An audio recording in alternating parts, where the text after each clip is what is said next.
वर्षाचे जी रास आहे तर 5,800 रुपये आहे आणि 5 वर्षाची रास 7,000 रुपये आहे. तर ती रक्कम सरळ व्याजाचा दर किती असेल? रक्कम आणि आपल्याला काय काढायचे तर सरळ व्याजाचा दर काढायचा आहे. तर सर्वात अगोदर आपल्याला काय माहीत असलं पाहिजे तर सगळ्यात अगोदर आपल्याला रास कशाला म्हणतात हे माहीत असलं पाहिजे. रास म्हणजे काय आहे तर मुद्दल आणि त्याचं व्याज जे आहे त्याला मिळून काय म्हणतात रास असं म्हटली जाते. तर रासचे आपण काही प्रकार आहेत. म्हणजे आपल्याकडे किती म्हणले त्यांनी 2 वर्षाची रास आहे. किती आहे 5,800 रुपये 2 वर्षाची रास आहे. आपल्याकडे मुद्दल नाही आहे पण व्याज मात्र किती आहे 2 वर्ष इतकं लागणारं त्याचं व्याज आहे. हे आपल्याला 1 नंबर या ठिकाणी भेटलेला आहे. म्हणजे आपण 1 नंबर असं लिहिलं. आता त्याच्या पुढं काय म्हणते त्यानं तर 5 वर्षाची रास किती वर्षाची 5 वर्षाची रास किती आहे 700 रुपये आहे आणि त्याच्यामध्ये पी आहे प्लस 5 वर्ष. किती म्हणलं 5 वर्ष. ही दुसरी कंडिशन वरच्या गणितामध्ये आपल्याला त्याने दिलेलं आहे है ना दिलेलं आहे. आता काय करायचं आपल्याला जर एक रेषीय समीकरण तुम्हाला जर पाहिले असतील तर काय करायचं 2 मधून 1 वजा करा 1 वजा करा किंवा करू असं म्हटलं जाते. तर काय लिहिलं आपण 7,000 बरोबर पी प्लस 5 वर्ष बरोबर 5 वर्ष आणि हे आहे 1 नंबर हे 2 नंबर आहे. तर आपण काय म्हणलं 5,800 बरोबर पी अधिक 2 वर्ष. किती वर्ष 2 वर्ष. ही कंडिशन किती आहे कंडिशन ही 1 आहे. जर आपण सर्वांना आता मायनस केलं हे मायनस आणि हे मायनस तर शून्याला शून्य राहतील. शून्याला शून्य शून्यमधून 8 जात नाहीत उसने घेतले 10 झाले 10मधून 8 गेले 2 7नी उसना दिल्यामुळे किती उरले 6 6मधून 5 गेले 1 उरला. पी मायनस झाले 3मधून 2 वर्ष 5मधून आपण काय केलं 2 वर्ष काढले तर आपल्याकडे उरतात किती 3 वर्ष उरतात. किती वर्ष 3 वर्ष उरतात. आता आपण काय केलं 1200 भागिले 3 बरोबर 1 वर्ष.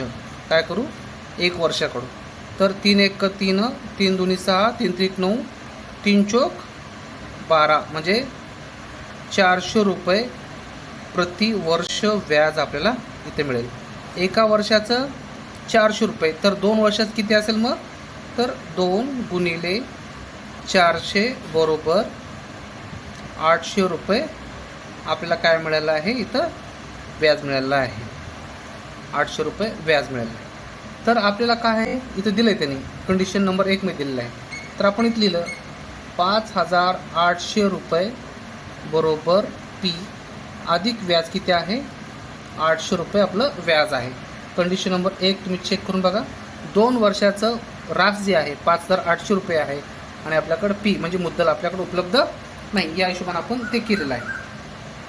ज्यावेळेस आपण मायनस करू काय होईल इकडं 5,800 मायनस 800 बरोबर पी म्हणजे काय मिळेल आपल्याला मुद्दल आपल्याला इथं मिळत आहे. म्हणजे साहजिकच आहे 800 गेलं तर 5,000 रुपये आपलं काय आहे मुद्दल आहे 5,000 रुपये मुद्दल आहे. म्हणजे आपली जी पहिली कंडिशन आहे तर ती आपली इथं पूर्ण झालेली आहे पहिली कंडिशन. आता आपल्याला काय काढायचं आहे तर दर काढायचं आहे. काय काढायचं आहे दर. आता दर काढण्यासाठी आपल्याला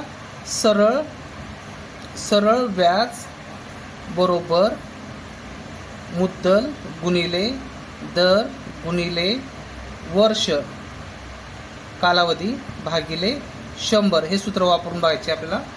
तर सरळ व्याज किती आपलं सरळ व्याज जे आहे ते आहे 2 वर्षाचं किती आहे 800 रुपये आहे. किती 800 रुपये. मुद्दल किती आपलं आता 500 रुपये 5,000 रुपये मुद्दल आहे गुणिले आपल्याकडं दर नाही आहे पण 2 वर्षाचं व्याज दर आहे भागिले 100. 2 वर्षासाठी 2 वर्षाचं आपण घेतो आहे 100. काय झालं मग 800 गुणिले 100 भागिले 5,000 गुणिले 2 बरोबर दर भागाकारामधलं आहे ते इकडं जाऊन काय होईल, गुणाकारामध्ये जाईल. आणि जे वरचं आहे ते काय करेल, खाली भागाकारामध्ये येईल, भागाकारामध्ये येईल. याच्यानंतर काय होईल, हे 2 शून्य कटले, हे 2 शून्य कटले, है ना, हे शून्य कटलं, हे शून्य कटलं.